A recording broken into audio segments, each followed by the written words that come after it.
Tout commence dans les mines, là où l'on extrait la bauxite, un minerai rouge riche en alumine, la base de l'aluminium.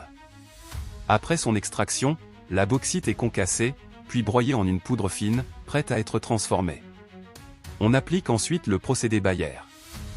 La poudre est mélangée à de la soude caustique et chauffée sous pression, ce qui libère l'alumine et sépare les résidus, appelés boues rouges. Cette alumine est refroidie puis précipitée en cristaux blancs très fins. Ils sont ensuite chauffés dans d'immenses fours rotatifs, pour donner une poudre pure, éclatante et légère.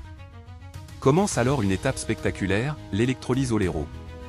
L'alumine est dissoute dans un bain spécial et traversée par un courant électrique puissant.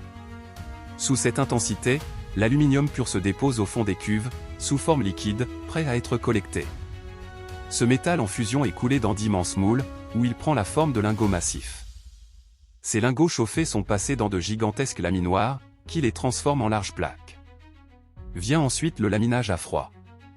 Les plaques s'affinent, encore et encore, jusqu'à atteindre une finesse extrême. Pour obtenir cette légèreté, 2 feuilles sont laminées ensemble puis séparées, donnant une face brillante, et une face mate. Les feuilles passent alors au recuit, un chauffage contrôlé qui leur apporte souplesse et résistance. Elles sont découpées en immenses bobines, puis transformées en petits rouleaux destinés au quotidien. Chaque rouleau est contrôlé avec précision. Son épaisseur, sa solidité et sa brillance sont minutieusement vérifiées. Puis vient l'emballage, dans des boîtes rectangulaires équipées d'une lame coupante. Prêts à l'expédition, les rouleaux sont empilés sur des palettes et envoyés dans le monde entier, des industries jusqu'au supermarché. En cuisine, le papier aluminium s'impose comme un allié indispensable, il protège, conserve et même cuit les aliments, tout en restant léger et résistant.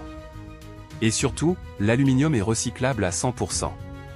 Il peut être refondu, réutilisé, et recommencer son cycle indéfiniment, sans jamais perdre ses qualités.